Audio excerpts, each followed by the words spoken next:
ಪರಂ ಶಾಂತಿ Kannada YouTube channel ಪರಂ ಶಾಂತಿ ಬೇಹದ್ ಜ್ಞಾನಕ್ಕೆ ಸ್ವಾಗತ. ಬ್ರಹ್ಮ ಅವರ ವಾಣಿಯಲ್ಲಿ ವಿಸ್ಮೃತಿಯಿಂದ ಸ್ಮೃತಿಯ ವಿಧಿಯನ್ನು ನಾವು ತಿಳಿದುಕೊಳ್ಳೋಣ. ಇದನ್ನು ಜ್ಯೋತಿ ಪ್ರಕಾಶ್ ಭಾಯಿಯವರು ಈ ರೀತಿ ಬಿಡಿಸಿ ಹೇಳುತ್ತಿದ್ದಾರೆ. ಪರಂ ಶಾಂತಿ. ಸ್ಮೃತಿ ಎನ್ನುವುದು ಬಹಳ ಪ್ರಮುಖವಾದಂಥ ವಿಷಯ.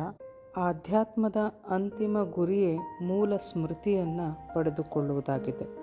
ಸಾಕಾರಿ ತಂದೆಯ ಮಿಲನದಿಂದಲೇ ಮೂಲ ಸ್ಮೃತಿಯು ಪ್ರಾಪ್ತಿಯಾಗಲಿಕ್ಕೆ ಸಾಧ್ಯವಿದೆ.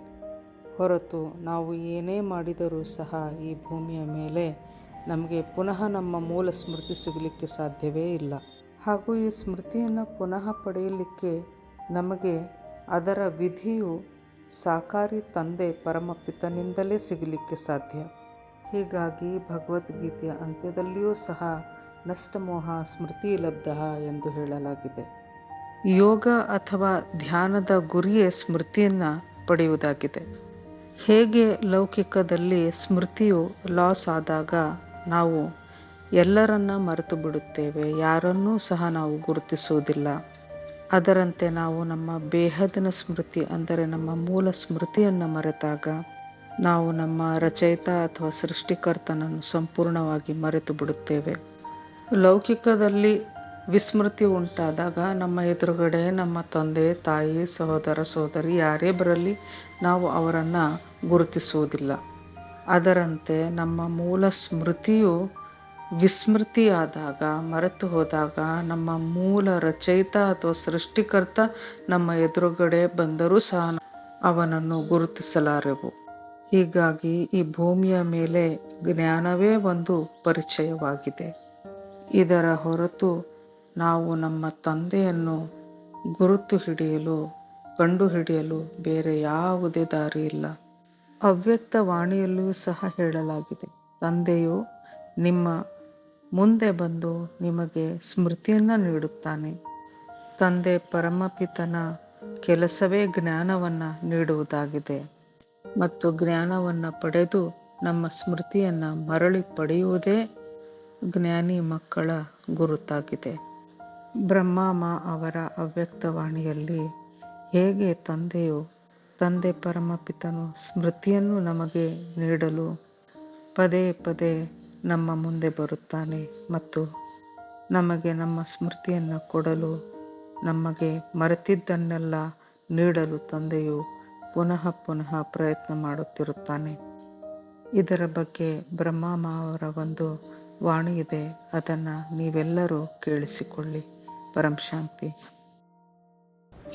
बेहद की परम महाशांति। सभी लाडले और प्यारे बच्चों को विश्व सेवाधारी, विश्व कल्याणकारी ऋषि आत्माएं, भाव को प्रत्यक्ष करने वाली, भाव का रूप धारण करने वाली, विश्व कल्याणकारी, स्व परिवर्तन से विश्व परिवर्तन करने वाली ऐसी विशेष आत्माओं को, विश्व सेवाधारी आत्माओं को, विश्व सेवाधारी माँ का दिल से याद प्यार और नमस्ते। अब कुछ समय के लिए बेहद की कला के परम धाम में दादाजी के सामने चले जाओ, आत्मस्वरूप में स्थित हो जाओ, आवाज से परे की दुनिया में चले जाओ तो कुछ पावर मिलेगी।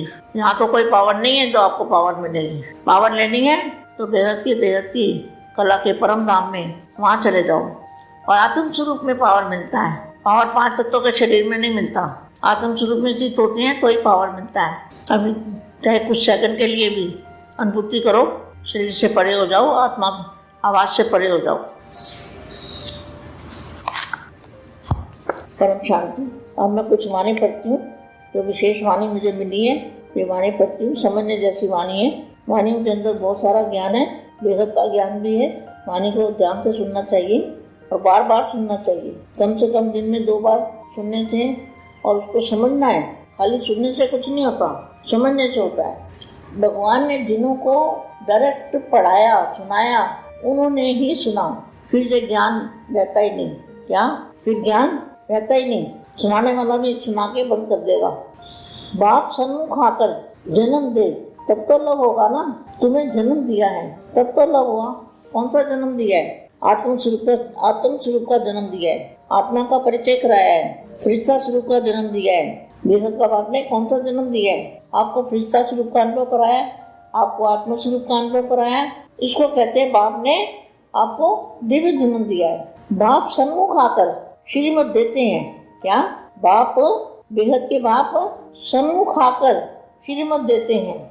यह ऐसा विचित्र है जो घड़ी घड़ी भूल जाता है। क्या भूल जाता है? परम धाम की स्टेज भूल जाती है, बार बार ज्ञान भूल जाता है, बार बार बाप भूल जाता है।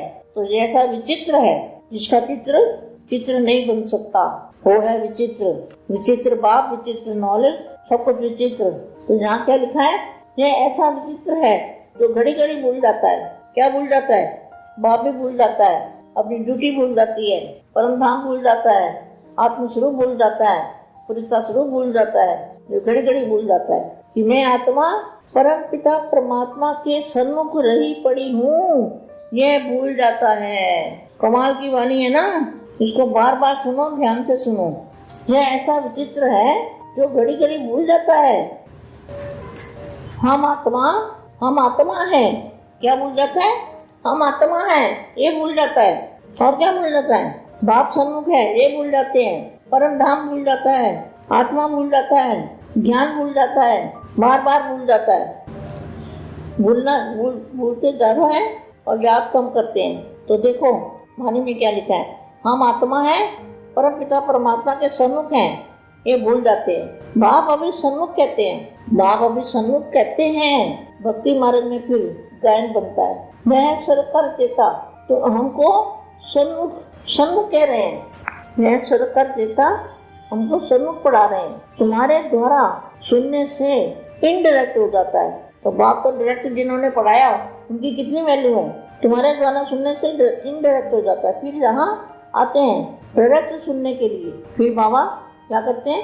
ब्रह्मा द्वारा सुनाते हैं, खुद नहीं सुनाते हैं, ब्रह्मा द्वारा सुनाते हैं। उनके मुख के द्वारा अमृत देते हैं। इस समय दुनिया सारी तमो प्रधान हो गई है, तो उस पर ज्ञान जल की वर्षा चाहिए। ये वाणी ना बहुत पुरानी हो चुकी है और बहुत छोटे अक्षर है, मुझे दिखाई कम दे रहे हैं, इसलिए ऐसा पढ़ती हूँ। दुनिया सारी तमो प्रधान हो गई है, तो उस पर ज्ञान जल की वर्षा चाहिए। यहाँ भी बहुतों को समझाया जाता है, परंतु सतगति करने वाला एक ही है। जब तक सुनने और बाप की शिक्षा न लेवे, अभी मेरे को ना दिखाई नहीं दे रहा, तुम बच्चे यही आपको पढ़ाने के लिए बाप को आना पड़ता है। बाप है सन्मुख, बाप के डायरेक्ट कर्तव्य सुनते हो।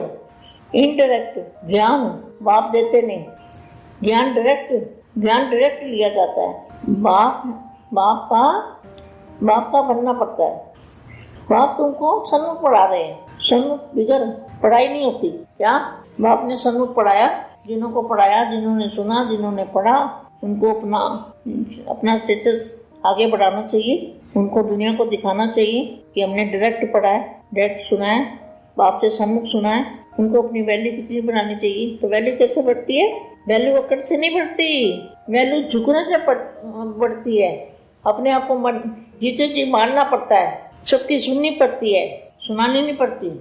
जैसे कोई बहुत बड़ा पेड़ होता है फल देने वाला, तो फल देने वाला पेड़ हमेशा झुका हुआ होता है, वो झुक जाता है। इसी तरह से जो बेहद की आत्मा है, जब तक वो झुकी हुई नहीं होगी वो उड़ नहीं पाएगी। झुकना पड़ता है, सहन करना पड़ता है, जीते जी मरना पड़ता है। जैसे मरा हुआ कोई होता है तो उसको कोई कुछ कहे तो पता चलता है, नहीं देता। इसी तरह से हम भी जीते जी मरे हुए हैं। जीते जी मरना है। जीते जी मरना माने अपने को बेहद की परम धाम में ले जाना है, आत्म स्वरूप में स्थित होके ऐसे रहना है बेटे। सभी को बहुत बहुत प्यार, धन्यवाद सभी को। मैं यही चाहती हूँ कि सभी बच्चे आगे बढ़ें। हिम्मत है बच्चे, मदद है बाप। ये समय फिर नहीं हाथ में आएगा, ये समय बड़ा वैल्यूबल है। समय की वैल्यू को समझो बेटा। मैं तो यही चाहती हूँ हर बच्चा हीरा बन जाए। परम शांति मेरे बेटे, लाडले बच्चे। मैं अपने बच्चों को कुछ कह सकती हूँ ना, मेरे को अधिकार है अपने बच्चों को बताना कि भाई अपने आप को आगे बढ़ाओ, समय की वैल्यू समझो, समय का इंतजार मत करो। परम शांति, समय को नज़दीक लाओ।